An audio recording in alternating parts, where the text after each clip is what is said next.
I stared at the email on my screen, reading it for the 5th time, even though each word felt like a knife twisting deeper into my chest.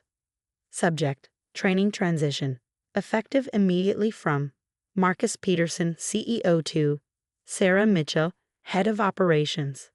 Sarah, starting Monday, you'll begin transitioning your responsibilities to Kevin Peterson. Over the next month, ensure he's fully trained on all operational aspects. Your last day will be October 15th. This decision is final. Best, Marcus, 15 years. I've given this company 15 years of my life.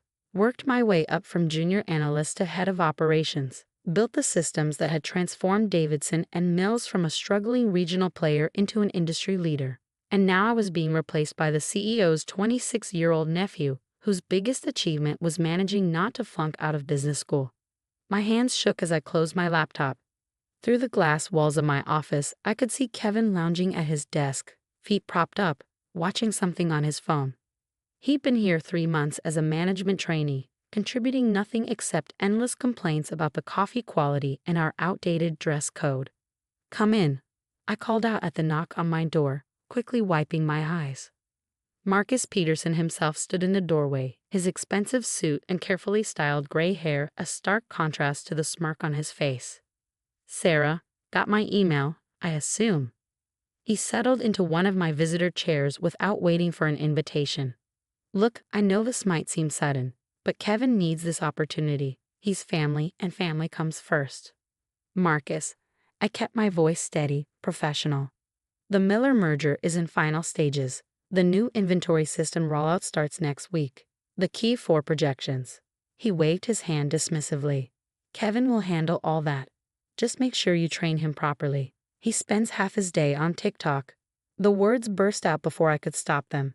"He doesn't understand basic operations, let alone complex merger integrations. This could sink the company." Marcus's face hardened. "Careful, Sarah. Don't make this personal. Kevin has fresh ideas, new perspectives. Frankly, we need some young blood around here. Someone who understands modern business." "Modern business?" I laughed bitterly. "Like what?" "His suggestion to invest our emergency fund in Dogecoin." "That's enough." Marcus stood, his fake friendly demeanor vanishing. "Train Kevin, clear out your office, get your severance, or leave now with nothing. Your choice." As he stormed out, I saw Kevin watching through the glass, not even trying to hide his smirk. My severance package sat unopened on my desk. 2 months' pay for 15 years of service.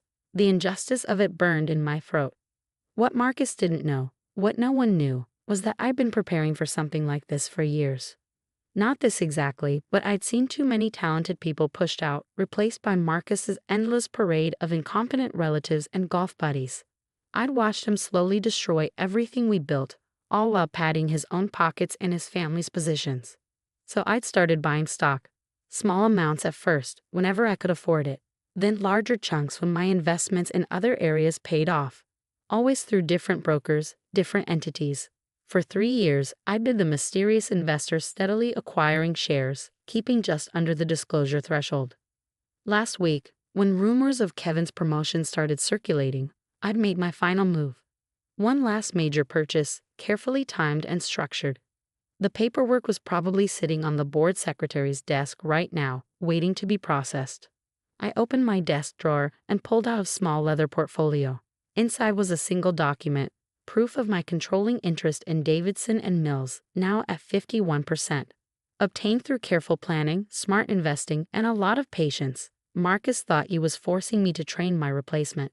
In reality, I was about to become his boss. The quarterly board meeting was in 2 days. Marcus had no idea that while he was busy pushing me out, I'd been quietly taking control of his company. He thought Kevin needed an opportunity.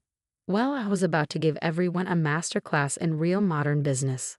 I picked up my phone and dialed a number I'd saved months ago. "Mr. Harrison, Sarah Mitchell. About that board seat we discussed. I'm ready to accept." The next morning, I arrived early. The office was quiet, most people wouldn't be in for another hour. I needed this time to prepare, to steady my nerves. The document confirming my controlling interest felt heavy in my bag. I walked past my office, soon to be Kevin's office, according to Marcus's grand plans, and headed to the conference room. Started setting up my presentation, the one I've been perfecting for months. The one that would detail every questionable decision, every nepotistic hire, every financial misstep Marcus had made over the past 5 years. Bit early for a terminated employee, isn't it? I turned to find Marcus in the doorway, coffee in hand, looking smug. Board meetings not for hours, and it's closed session anyway. No need for any last-minute presentations. Actually, I smiled, feeling surprisingly calm. I have every right to be here. In fact, I need to prepare. It's my first meeting as majority shareholder. The coffee cup slipped from his hand, splattering across the carpet. What did you say? I slid the document across the table. 51% Marcus. Through completely legal, properly documented stock purchases over the past 3 years. You were so busy watching your nephew's TikToks, you never noticed who was buying up your company. His face went from red to white as he scanned the paperwork. This is impossible. You can't afford. You're just an employee. I finished for him. You never did bother to acknowledge my contributions properly. My bonuses, my stock options, I invested every penny. While you were busy installing your family members in cushy positions, I was quietly becoming your boss. The sound of voices in the hallway made him jump. Other early arrivals starting their day, unaware of the drama unfolding in the conference room. You can't do this, he whispered, but his voice had lost all its previous authority. The board will be very interested in my presentation today, especially the part about the money you've been funneling to your brother's fake consulting company. Or should we discuss Kevin's proposed Dogecoin investment first? He gripped the back of a chair, knuckles white. What do you want? Want? I logged into my laptop, pulled up my presentation. I want to run this company properly, Marcus. No more nepotism. No more questionable financial decisions. No more pushing out talented people to make room for your relatives. I'll resign, he offered quickly. Just name your price. I almost laughed at how quickly he turned to bribery. Oh, I don't want your resignation yet. First, you're going to sit through this board meeting. You're going to watch as I detail every mistake you've made. Then you're going to experience what it feels like to be at someone else's mercy. The irony wasn't lost on me. Here he was, begging to keep his job, just like I had yesterday. But unlike him, I wasn't going to enjoy his humiliation. This wasn't about revenge. It was about fixing what he'd broken. The board members will be here soon, I said, checking my watch. Why don't you get yourself together? It's going to be a long meeting. As he stumbled out, I saw Kevin arriving, sauntering toward what he thought would be his new office. He had no idea that his cushy promotion was about to evaporate, along with all of Marcus's authority to grant it. I'd worked 15 years to build this company into something special.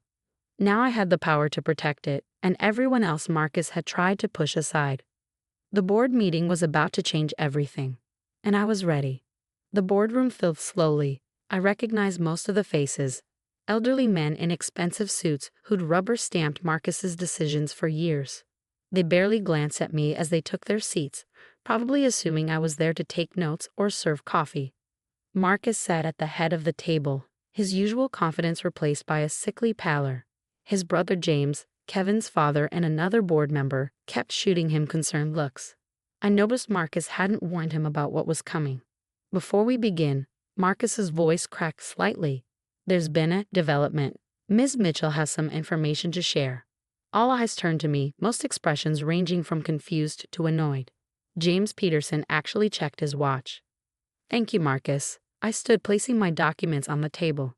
As of yesterday, I am the majority shareholder of Davidson and Mills, holding 51% of voting shares. The reaction was immediate.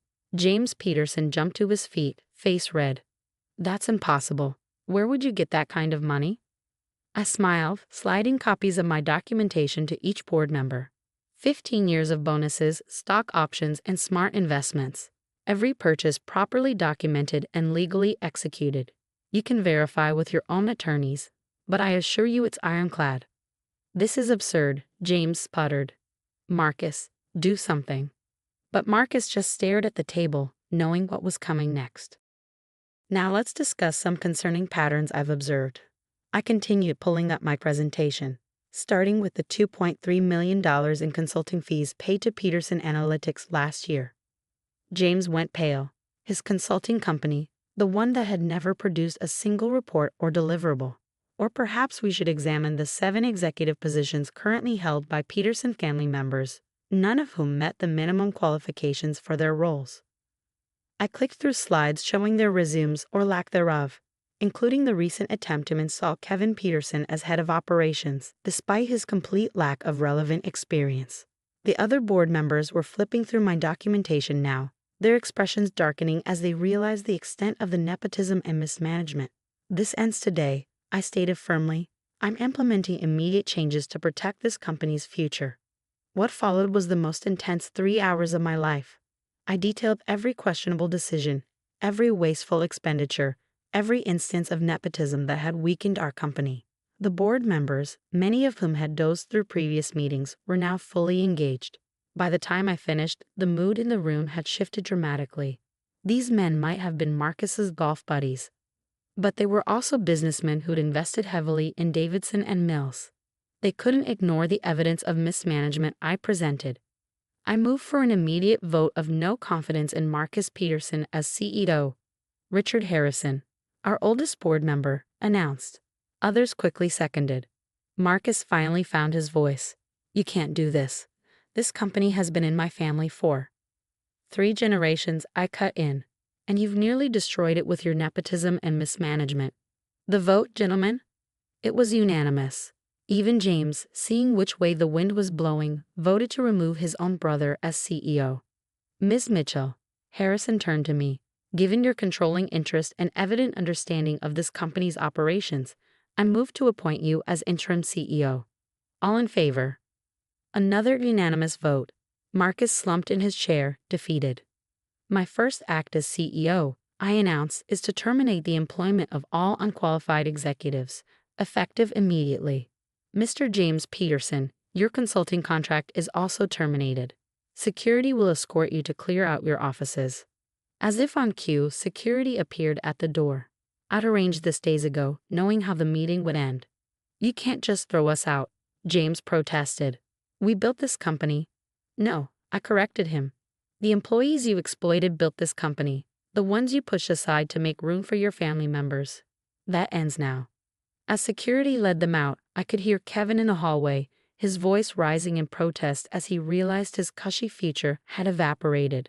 The remaining board members stayed to discuss transition plans. I already had a list of qualified internal candidates to promote into the vacant executive positions. Talented people who'd been overlooked in favor of Marcus's relatives. That evening, I sat in my office, my real office now, the CEO's corner suite, reviewing personnel files. A knock at the door interrupted my work. Come in, I called, surprised to see Marcus standing there. Security must have let him up for one last visit. I underestimated you, he said quietly. All these years I thought you were just another employee, someone I could push around, replace when convenient. That was your mistake, I replied. You saw people as tools to use and discard. I saw them as the heart of this company. He nodded slowly. The board approved your reorganization plan. James is furious, threatening to sue. But we both know he won't. Too much would come out in discovery. Was there something you wanted, Marcus? Besides stating the obvious, he pulled an envelope from his jacket. My formal resignation. I assume you were going to demand it anyway. I took the envelope, not bothering to open it. You know what the real difference between us is, Marcus? You saw this company as your family's property, something to exploit. I saw it as a responsibility to our employees, our customers, our community. And now it's all yours, he said bitterly. No, I corrected him. Now it belongs to everyone who works here, everyone who earns their position through merit, not nepotism. That's the company I'm going to build.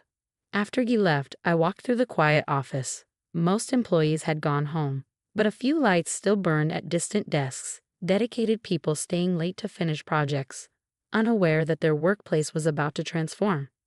Tomorrow would bring big changes. My first company-wide memo was already drafted, announcing the restructuring and new opportunities for internal advancement. The qualified employees Marcus had overlooked would finally get their chance to shine. My phone buzzed. A text from my mother. Saw the company announcement, CEO. Why didn't you tell me? I smiled, remembering all the times I'd wanted to share my plan but couldn't risk it leaking. Mom had taught me the value of patience, of working quietly toward your goals while others underestimated you. Never let them see you coming, she always said. Well, they hadn't seen me coming, and now Davidson and Mills would become the company it should have been all along. I glanced at the brass nameplate on my desk. Sarah Mitchell, Chief Executive Officer. It had a nice ring to it. Somewhere across town, Marcus was probably drowning his sorrows, wondering how his just an employee had outmaneuvered him so completely. Kevin was likely updating his LinkedIn profile, discovering that his primary qualification, being Marcus's nephew, suddenly carried a lot less weight. But I wasn't thinking about them. I was thinking about tomorrow, about the changes I would implement, the careers I would help build, the company culture I would transform. Marcus had tried to force me to train my replacement. Instead, I'd replaced him. Sometimes karma works out perfectly. The next morning, I arrived early again. Old habits die hard. But this time, instead of preparing for battle, I was preparing to rebuild. The company-wide email went out at 8 a.m. sharp. Dear colleagues, today marks a new chapter for Davidson and Mills. Merit, not connections, will determine advancement. Hard work, not nepotism, will shape our future. I know many of you have felt overlooked, undervalued, held back by an old system that prized relationships over results. That ends now. In the coming weeks, all executive positions will be open to internal applications. Every employee will have a fair chance to advance based on their qualifications and contributions. This is your company too. Let's build something extraordinary together. Best regards, Sarah Mitchell, Chief Executive Officer. The responses started flooding in immediately. Messages of congratulation, of hope, of relief that things were finally changing. But my favorite came from Janet in accounting, who'd been passed over for promotion 3 times in favor of Marcus's golf buddies. Thank you for showing us that sometimes justice wins. When can I apply for CFO? I smiled and typed back, applications open Monday. May the best candidate win. Marcus had taught me an unintended lesson. If you want something done right, sometimes you have to take over the whole company to do it. Lesson learned, Marcus. Lesson learned.